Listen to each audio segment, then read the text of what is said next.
Écoutons d'abord ça, écoutez. Écoutez, c'est urgent, écoutez. Le vieillissement de la population qui est aussi une obsession, vous allez le voir pour de nombreux conservateurs américains. Là-bas, ils ont fondé le mouvement pronataliste.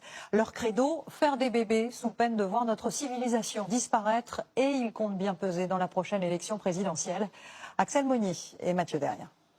Il est le plus célèbre porte-parole du mouvement, Elon Musk, milliardaire et militant pronataliste. Faire des enfants, c'est sauver le monde. Le patron de Tesla est père de 11 enfants et s'affiche très souvent avec sa progéniture. Car il en est persuadé, la baisse de la natalité va entraîner le déclin de notre société. Donc, vous voyez maintenant la manipulation. Ils viennent nous dire de ne pas faire beaucoup d'enfants parce que ça représente un danger pour la planète à cause du réchauffement climatique et tout. Ils viennent nous décourager parce qu'ils savent que cette croissance démographique en Afrique représente un grand danger pour eux. Bon, suivons un peu. Le changement climatique. Je voudrais dire avant, en ouverture de ce thème, poser une question qui est, à mes yeux, absolument centrale.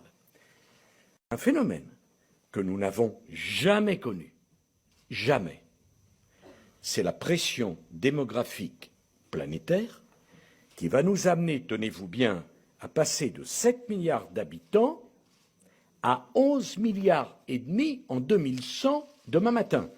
11 milliards et demi, personne n'a jamais vécu ça sur la planète.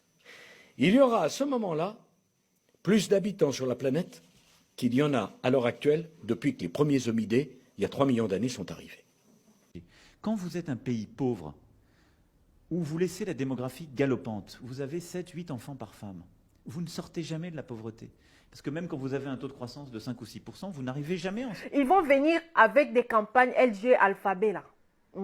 Et vous allez remarquer que ces derniers temps, ils font plus la représentation des personnes noires et arabes. Tout ça pour attirer nos hommes là-bas dedans. Pour empêcher qu'il y ait des enfants. Voilà. Et puis ce n'est pas tout. Ils vont venir avec des produits modifiés pour efféminiser nos hommes.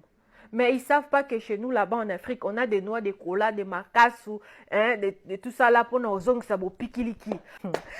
Motiver les parents à faire des enfants, des bébés. Plus de bébés, plus de bébés, plus de bébés.